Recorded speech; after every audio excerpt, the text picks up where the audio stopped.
wilayah kami, alhamdulillah kami masih bersyukur masih bisa menikmati air bersih di wilayah kami ini. Pak, waktu air masuk ke wilayah kami, ke rumah kami itu, tukang yang bekerja itu besok aja Bu pagi-pagi. Enggak Pak, tenang Bapak mau apa saya kasih Pak. Saya bilang begitu. Alhamdulillah jam 7 air saya mengalir ke rumah saya dengan sedih. Alhamdulillah ya Allah. Salat isya yang saya langsung sujud syukur bahwa saya masih menikmati air bersih di rumah kami. Insya Allah nanti wilayah-wilayah lain di tempat ini semuanya bisa dapat air pipa seperti RW 1. Ini adalah salah satu ikhtiar kita agar warga yang tinggal di Jakarta bisa merasakan kesejahteraan yang lebih baik. Yang ketiga, al-imamul adil. Imam yang adil, pemimpin yang adil. Yang dia tadi itu adalah perhatian dengan rakyat, berkorban untuk rakyat, bukan mengorbankan rakyat. Dalam pikirannya, dalam usahanya kemakmuran rakyat, bukan menindas rakyat.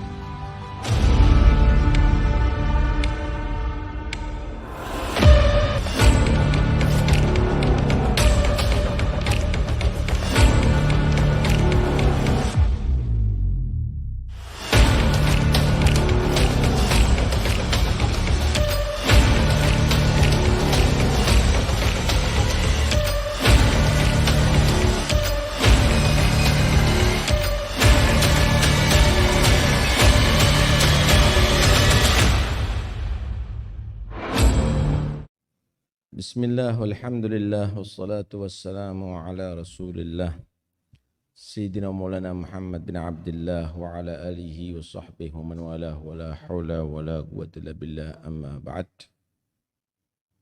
Para habaib, para ulama yang saya hormati, yang saya cintai, pengasuh pondok pesantren, guru kita bersama, ayah kita bersama, Jalahat Syukran Ma'mun, Habib Ali bin Abdurrahman Al-Habsyi yang kami hormati, segenap jajaran pengurus NU DKI yang saya hormati, pejabat pemerintah baik yang sipil, Polri, TNI yang kami hormati pula, hadirin yang dirahmati Allah Subhanahu wa taala. Cukup jelas apa yang diterangkan oleh Kiai Syukran Ma'mun, bagaimana pentingnya untuk kerjasama antara komponen umat ini. Dikatakan rijalul alam arba'atun, fabi salahihim salahul alam, wabi fasadihim fasadul alam. Orang-orang yang menjadi penyebab bagusnya negeri, daerah, bahkan dunia itu adalah 4. Baik dan rusaknya satu daerah karena 4 ini. Yang pertama yaitu al-abidus salih an-nasik. Seorang yang dikenal sebagai ahli ibadah, yang dia tadi itu soleh, ngikuti ajaran agama. Kalau bahasa sekarang mungkin Syekhut Thariqah. Dia orang yang sangat berpengaruh, yang dijadikan muqtada bih oleh masyarakat, panutan, mustasyar. Mereka dijadikan tempat musyawarah oleh masyarakat. Bahkan orang-orang yang demikian ini bisa dijadikan al-hakim fima tasyajara bainahum, menjadi hakim yang menentukan di antara polemik yang mereka hadapi. Suami istri bisa didamaikan, antara orang yang bekerja bisa diakurkan. Kenapa? Karena dia sudah dijadikan syekh, guru besar. Guru besar. Ini yang pertama. Yang kedua, yaitu al-alim al-amil al-qaim bil amri bil ma'ruf wan nahyi 'anil munkar. Orang yang paling berpengaruh untuk salahul alam yaitu orang yang amil, orang yang alim yang mengamalkan ilmunya. Yang dia tadi itu menegakkan amar ma'ruf nahi munkar dengan tegas. Tanpa ada tendensi yang lainnya. Bukan ingin menjatuhkan, bukan ingin mencoreng, bukan ingin dia tadi itu memojokkan. Tapi menerangkan yang hak, membela yang hak. Yang keempat, al-ghaniyul karim. Orang kaya yang dia tadi itu mendermakan hartanya. Punya hati rahmat. Tidak ambisi. Tidak ingin memonopoli pekerjaan. Tapi ingin meratakan ekonomi. Jika empat ini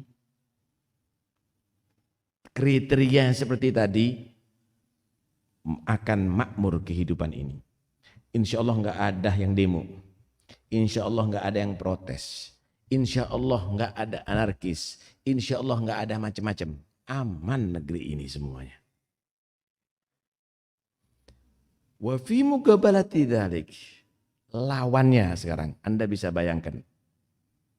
Yang jadi abid yang ditokohkan oleh masyarakat bukan as-soleh. Bukan orang yang soleh. Tapi at-toleh. Orang yang gak baik. Ditokohkan masyarakat, malah dijual masyarakatnya. Ngadakan acara untuk cari keuntungan. Punya pengikut untuk cari pengaruh.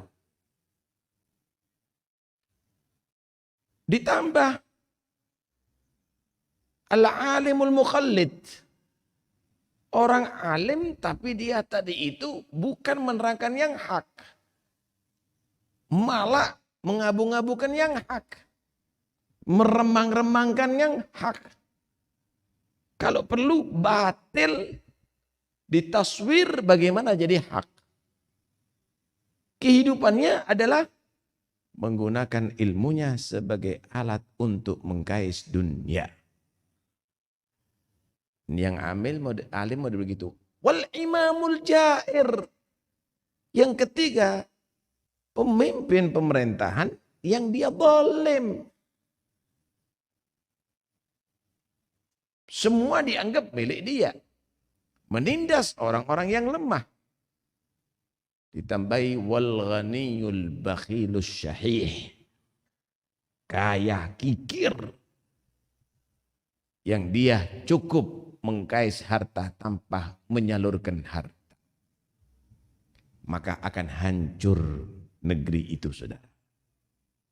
Karena itu yang paling bertanggung jawab di hadapan Allah terhadap bagusnya alam dan rusaknya alam ini adalah 4 golongan tadi itu. Ikhwani yang dirahmati oleh Allah Subhanahu wa ta'ala. Karena itu jangan kita berharap akan ada rahmat turun semenjak kita tidak memancing itu rahmat. Ta'arrud linafahatillah, lirahmatillah. Jangan kita menjadi orang yang bodoh. Jangan menjadi orang yang dungu. Berharap panen tapi tidak mau mengerjakan sawah.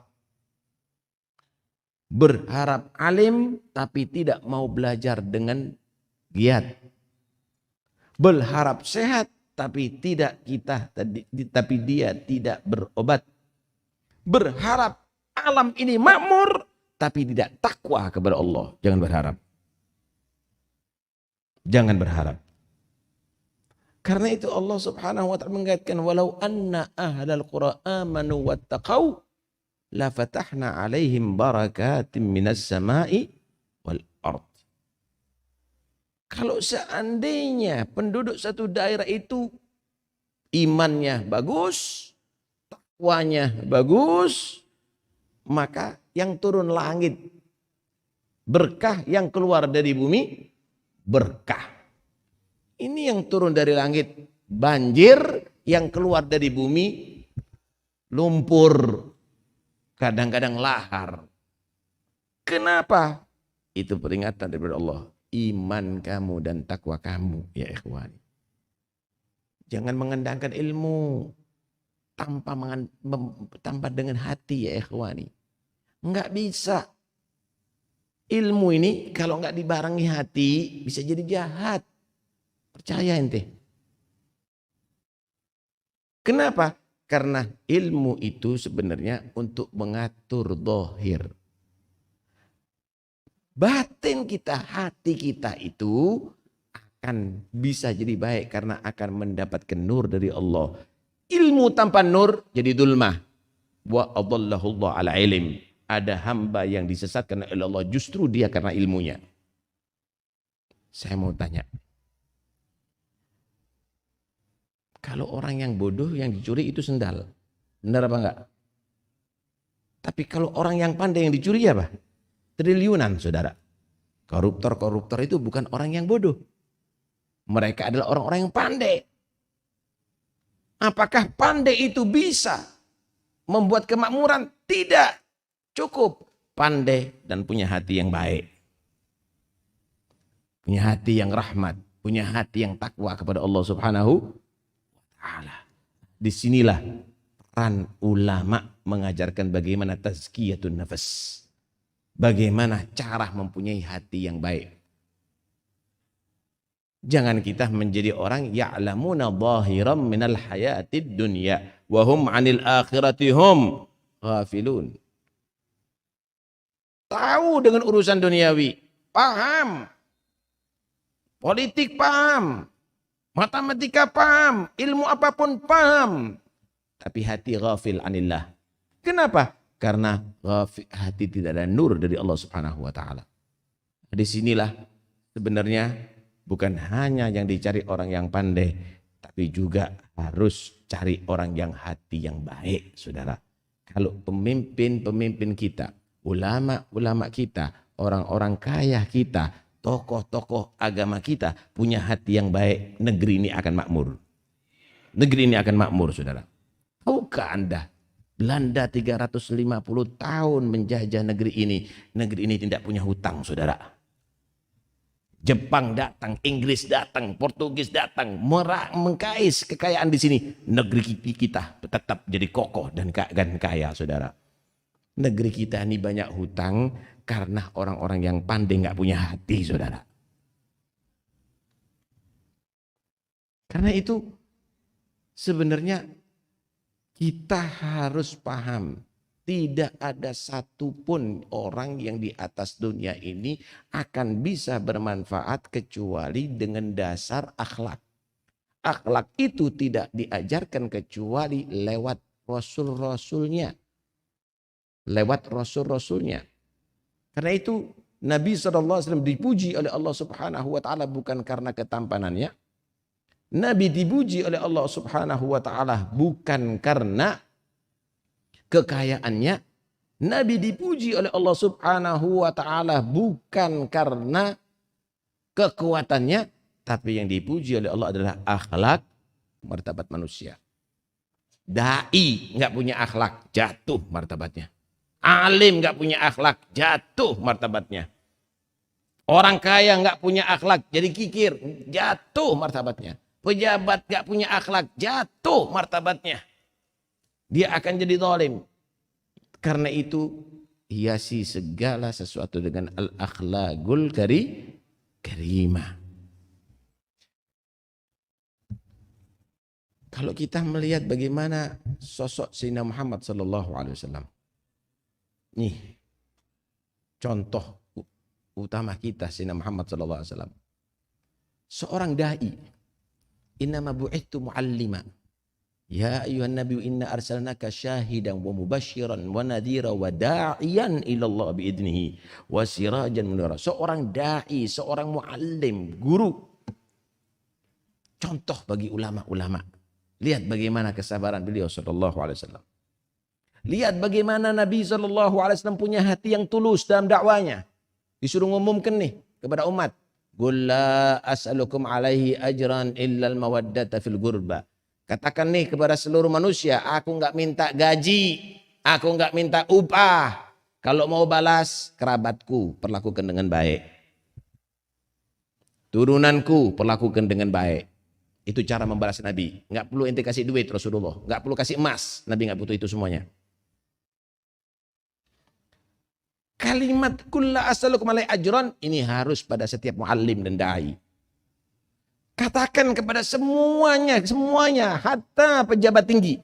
La as'alukum alaihi ajran, aku enggak minta upah dengan kamu. Aku cuma punya tugas mengajari kamu, mengajak kamu dakwah ilallah. Kembali kepada Allah Subhanahu wa taala. Tapi ketika tendensi pingin dikasih, saudara, Anda sirta taliban ba'da an kunta matluba.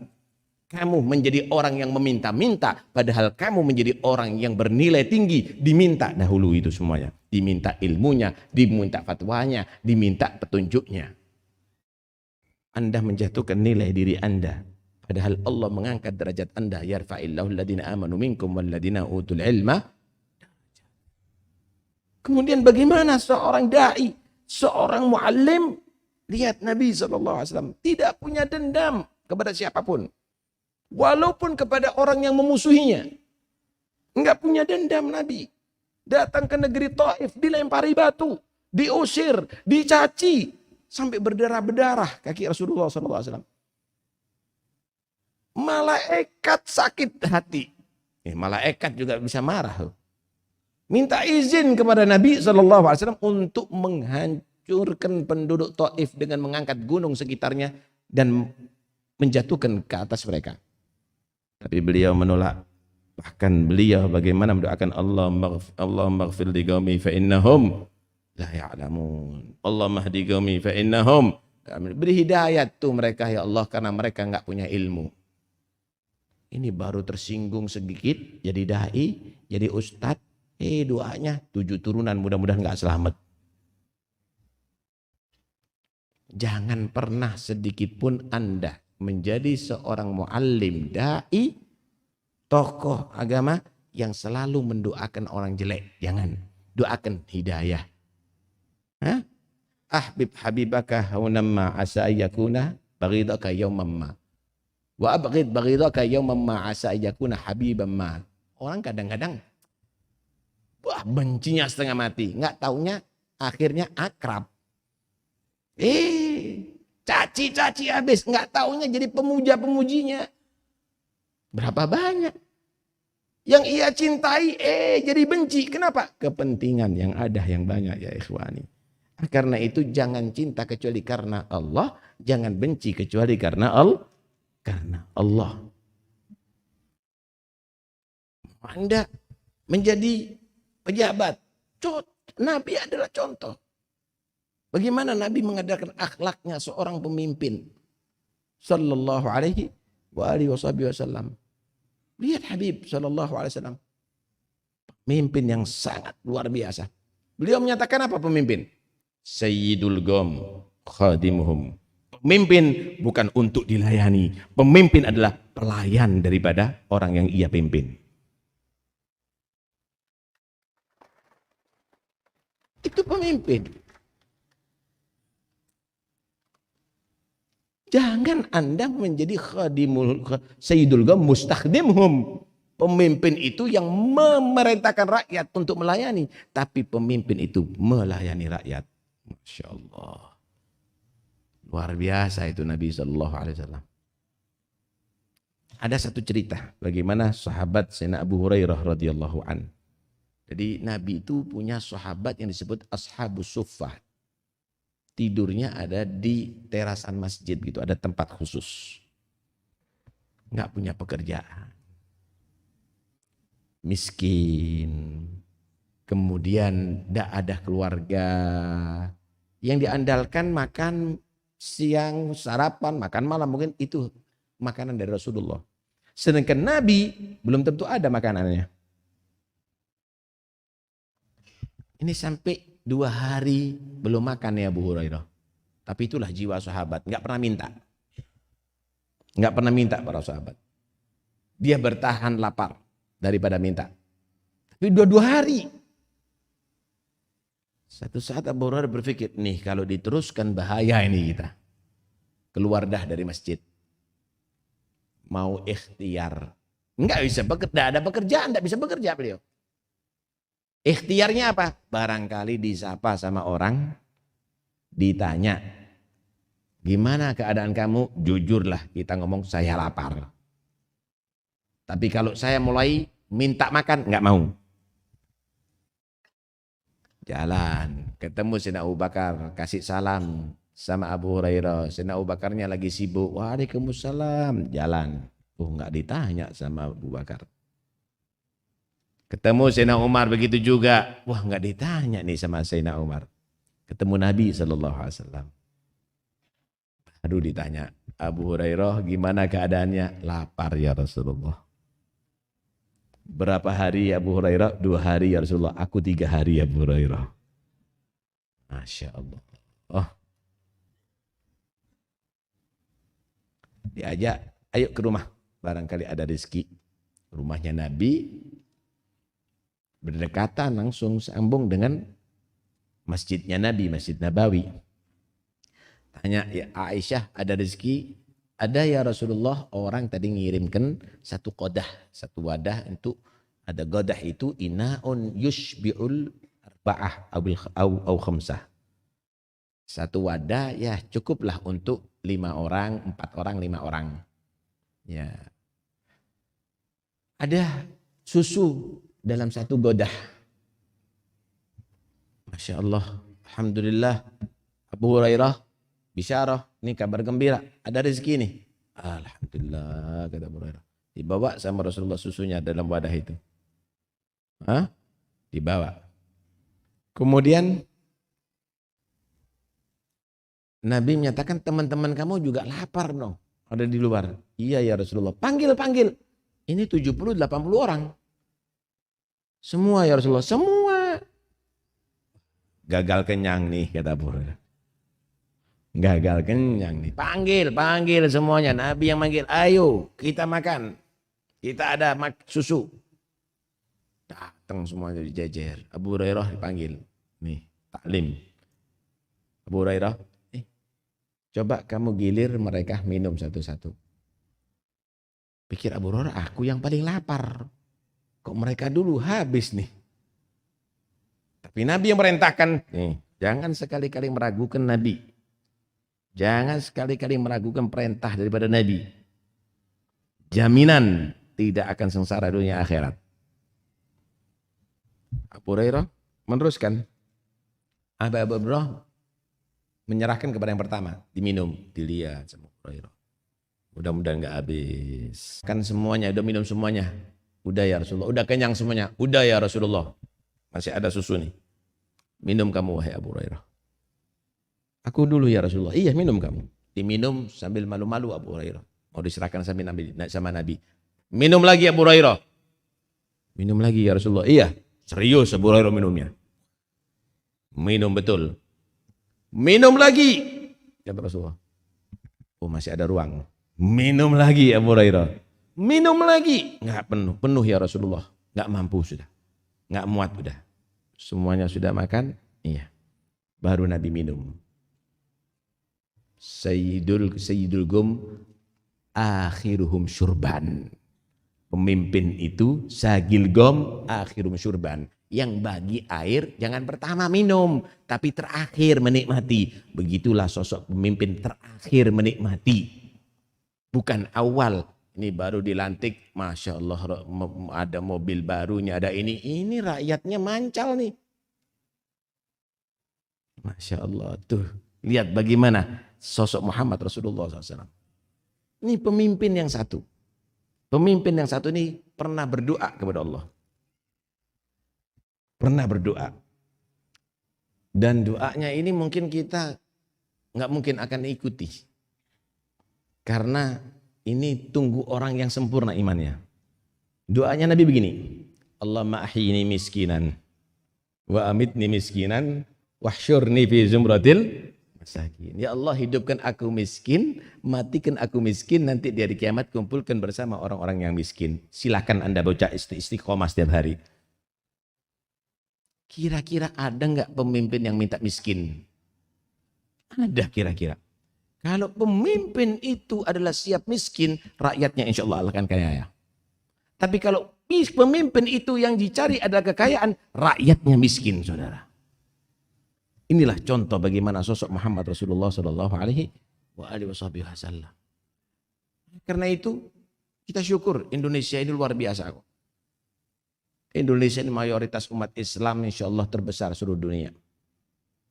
Yang ada di DPR banyak umat Islam. Yang ada di pemerintahan banyak umat Islam. Yang ada di kepolisian, TNI banyak umat Islam. Saya yakin pemimpin mereka adalah Muhammad Rasulullah. Ayo kita kembali lagi mengikuti jejak akhlaknya Nabi Muhammad SAW. Begitu juga para ulama, tokoh masyarakat, ikuti Nabi Muhammad SAW. Jangan kita menjadi orang yang berburu akhlak ya ikhwani, karena sesungguhnya Islam itu indah. Islam itu adalah indah. Islam itu mengajak kita bersatu. Nih, saya mau tanya, ini kalau ulamanya, kiainya, habaibnya, polrinya, TNI-nya bisa bersatu di masjid untuk sholat berjamaah. Bisa bersatu untuk sholat Jum'ah. Bisa bersatu untuk haji dan umrah, untuk tawaf, untuk sa'i, untuk yang lainnya. Bawa terus bersatu di dalam bagaimana menjadi orang manfaat kepada masyarakat. Bawa dengan Islam Anda bisa menjadi orang yang manfaat. Anda bisa bersatu. Anda tidak bisa dipecah belah ada di sini. Karena kepentingan duniawi yang akan membuat kita terpecah belah ya ikhwani. Karena ambisi kedudukan yang akan membuat kita terpecah belah. Karena itu kumpulnya kita halal bihalal ada di sini, semua komponen ada di sini. Ada ulama, ada orang awam, ada pejabat, gubernur tadi, ada kepolisian, ada TNI, ada wakil rakyat dari berbagai macam partai ada di sini. Semuanya bisa bersatu. Semuanya bisa bersatu. Bawa ini setiap saatnya persatuan ini, dan jangan menjadi wala tatafarraqu. Jangan menjadi orang yang kita berpecah belah. Enggak nikmat, saudara, berpecah belah. Enggak nikmat. Damai itu adalah satu kenikmatan. Jangan Anda robah-robah. Jangan Anda robah-robah. Damai itu kenikmatan. Apa yang dirasakan yang ada di Palestina, yang ada di Ukraina sekarang semuanya. Apa yang dirasakan, ibadahnya bagaimana mereka? Ada di Masjidil Aqsa diusir-usir ya ikhwani. Bagaimana yang ada di Yaman juga demikian. Karena itu negeri ini yang damai ini jangan dikotori.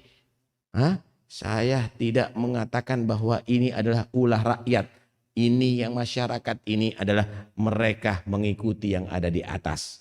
Karena itu 4 golongan tadi itu paling bertanggung jawab untuk kerusakan negeri ini atau kemakmuran negeri ini. Mudah-mudahan insya Allah 4 golongan tadi itu akan menjadi orang-orang pilihan, dan insya Allah mereka akan menjadi orang-orang yang bisa membuat negeri ini aman, sentosa, dan mudah-mudahan Allah jauhkan negeri ini daripada segala bala dunia maupun agama, dan mudah-mudahan mereka semuanya dijadikan orang-orang yang sulaha atqiya. Amin ya rabbal alamin. Wa sallallahu ala sayyidina Muhammad wa alihi wasallam. Alhamdulillah rabbil alamin. Wassalamualaikum warahmatullahi wabarakatuh.